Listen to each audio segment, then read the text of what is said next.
کے اندر نماز ہے یا نہیں؟ ایک مرتبہ آپ زور سے بولیے، مائک ٹھیک ہو جائے گا. آپ میرے طرف توجہ کیجیے کہ اس کے زندگی کے اندر نماز ہے یا نہیں.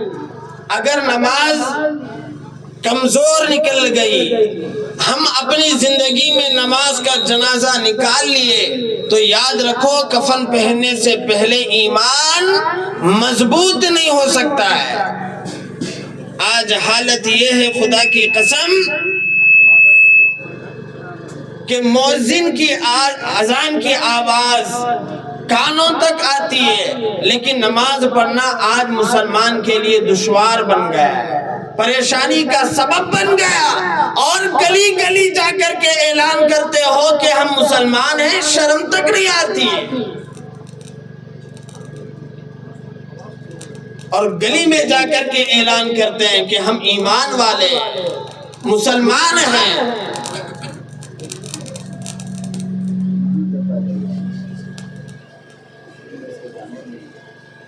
تو آخری چیز، سب سے آخری چیز اللہ نے جو بیان فرمائی، خدا کی قسم بہت غور سے سننا، بہت قیمتی بات اللہ نے بتائی ہے. فرمایا کہ الذین یقیمون الصلاۃ ومما رزقناہم ينفقون. اللہ نے جو کچھ مال دیا ہے، اللہ نے جو کچھ مال دیا، ایسا نہیں کہ لاکھ دیا ہے تبھی یہ شرط لاگو ہوگی، نہیں، جو کچھ اللہ نے دیا ہے. بہت غور سے سننا، کان کھول کر کے سننا، اللہ وہ بول رہا ہے. اللہ نے اعلان کیا کہ وہ مما رزقناہم ينفقون، کہ جو کچھ اللہ نے دیا ہے اللہ کے لیے تم اس کو خرچ کرنا پڑے گا، اللہ کے لیے خرچ کرنا پڑے گا، اللہ کے لیے دینا پڑے گا. نہیں یہ وہاں رکھو نا، پیچھے ادھر گھما کر اسٹیج کی طرف، وہ سی سیٹنگ جلدی کراتے ہیں مجھے ہو جاتا ہے.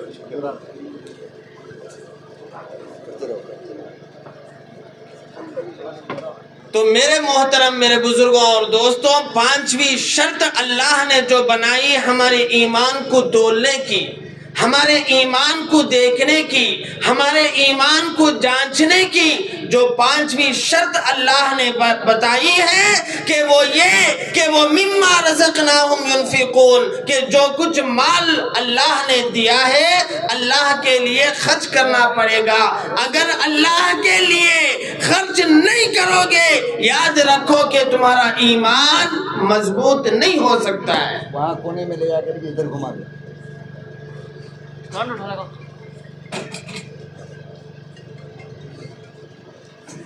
تو اندازہ لگاؤ میرے بھائی کتنی بڑی بات ہے کہ اللہ نے کیسے انداز میں بتا رہا ہے کہ اللہ نے فرمایا کہ جب میرا نام سنا تو دل کی کیفیت بدل گئی. اللہ کا قرآن سنا، اللہ کے قرآن کو سننے کے بعد گناہ چھوڑنے کا ارادہ کر لیا، اور تیسرا اللہ پر بھروسہ کیا، اور چوتھا اللہ کے لیے نماز پڑھا، اور پانچویں شرط اللہ نے جو بتائی کہ اللہ نے جو کچھ مال دیا ہے اس کو اللہ کے لیے خرچ کرنا پڑے گا. کیا کرنا پڑے گا؟ زور سے بولیے، کیا کرنا پڑے گا؟ خرچ کرنا پڑے گا. جب تک کہ تم اللہ کے لیے، اللہ کے گھر ہو یا اللہ کے لیے مدرسہ ہو، خانقاہ ہو، اور کسی یتیم کا سہارا دینے کے لیے کیوں نہ ہو، تمہیں خرچ کرنا پڑے گا، تب جا کر تمہارا ایمان مکمل ہوتا ہے. اللہ کے نبی علیہ السلام نے مکے سے ہجرت کر کے جب مدینہ گئے، سامان وغیرہ میں کیسا میں مشین میں کہاں گئے؟ بولیے نا بھائی، ایسا لگتا ہے کہ مجھے قبرستان میں بیان کر رہا ہوں. بولیے نا، کہاں گئے اللہ کے نبی نے؟ مکہ چھوڑ کر مدینہ گئے. کہاں گئے؟ اور زور سے بولیے. کہاں گئے؟ مکہ چھوڑ کے مدینہ. اور زور سے بولیے. مکہ چھوڑ کے مدینہ گئے. مدینہ جب گئے اللہ کے نبی صلی اللہ علیہ وسلم نے تقریباً 13 دن حضرت ابو ایوب انصاری رضی اللہ تعالی عنہ کے مکان میں تھے، اور رہ کر سب سے پہلے اللہ کے نبی نے جو صحابہ جو مدینے والے تھے اعلان کیا کہ لوگوں میرے لیے سب سے پہلے اللہ کی گھر کی تعمیر کرو۔ تمام صحابہ پریشان، کریں تو کیا کریں، اور کس مقام پر اللہ کا گھر بنایا جائے، اور کس مقام پر اللہ کے گھر کے لیے تیار کیا جائے۔ تمام صحابہ پریشان۔ تو اللہ کے نبی صلی اللہ علیہ وسلم نے ایک طریقہ اختیار کیا کہ اپنی اونٹنی کو چھوڑا اور جا کر کے جہاں اونٹنی ٹھہرے گی وہاں میں اللہ کا گھر کے لیے بنانے کے لیے تیار کروں گا۔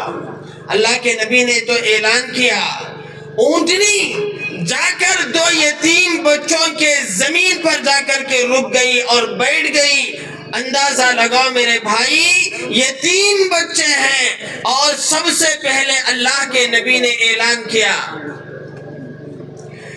کہ لوگوں اس جگہ پر میں اللہ کا گھر بنانا چاہتا ہوں۔ کون ہے جو اللہ کے گھر کے لیے اپنا مال دے؟ اللہ کے لیے۔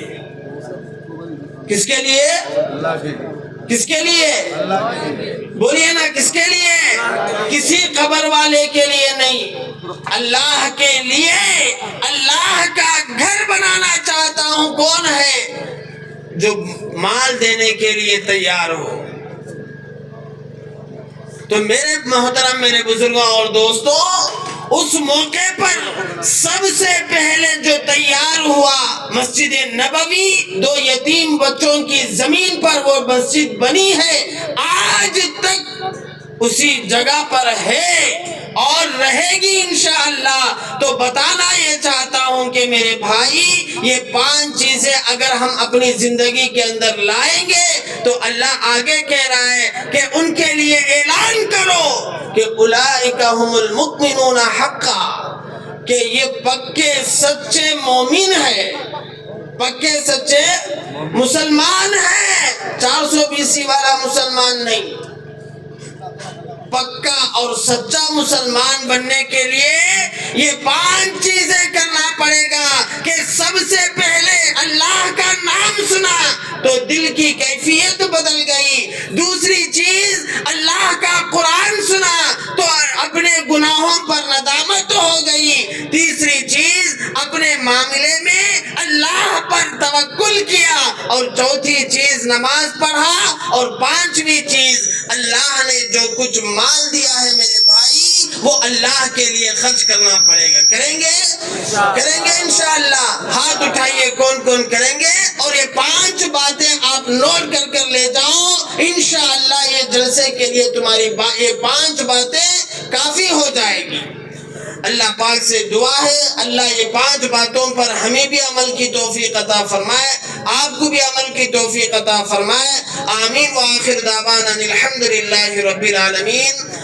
کہ ہم اور آپ جس ہستی کے انتظار میں بیٹھے ہیں، ہمارے سامنے موجود ہے میرے استاد محترم، مجھے بڑی خوشی ہو رہی ہے اور بڑی فخر محسوس ہو رہی ہے۔ خدا کی قسم اللہ کو گواہ بنا کر کے کہتا ہوں کہ آپ کے سامنے آ کر جو کچھ الفاظ میں کہہ رہا ہوں کہ یہ حضرت والا کی محنت ہے اور حضرت والا کی دعاؤں کا نتیجہ ہے، حضرت کے پیر کی دھول اور پیر کی خدمت کا نتیجہ ہے، ورنہ میرا کوئی کمال اس کے اندر نہیں ہے۔ تو میرے بھائی، ہم اور آپ جس ہستی کے لیے منتظر ہیں اور جس کے خطاب کے لیے اور جس کے بیان کے لیے ہم بیٹھے ہیں، حضرت کا تعارف میں سمجھتا ہوں کہ ہندوپور کے اندر کرنا مکروہ ہے۔ ہندوپور کے اندر حضرت والا کا تعارف کروانا مکروہ ہے۔ کیوں؟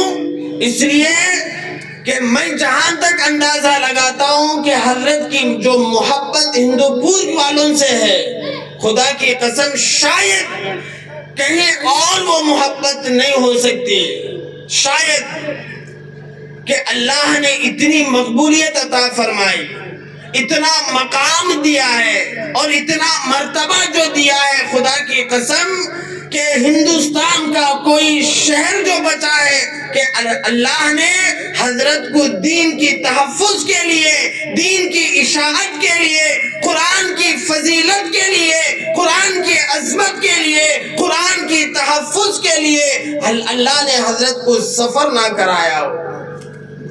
سارے ہندوستان کے اندر حضرت نے دین کی خاطر سفر کر رہے ہیں، ہر ایک شہر پہ، ہر ایک جگہ پر سفر ہو رہا ہے کہ آج حضرت والا ہمارے سامنے بیٹھے ہیں، جو ہندوستان کے اندر مائے ناز خطیب کے نام سے جانا جاتا ہے، طوطی ہندوستان، اور ثانیہ قاری حنیف کی زبان سے ہم اور آپ سنیں گے۔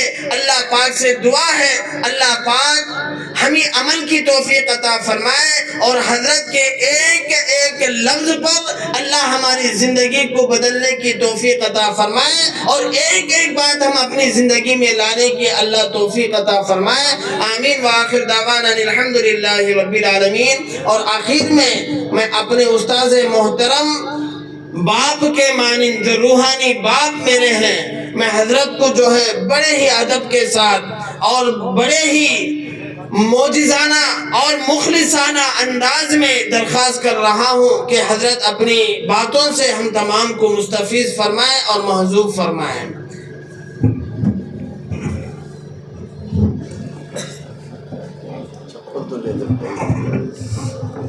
ایک مرتبہ بولیے نعرہ تکبیر، نعرہ تکبیر، نعرہ تکبیر۔ مولانا جمیل احمد صاحب قاسمی زندہ باد، بولیے مولانا جمیل احمد صاحب قاسمی۔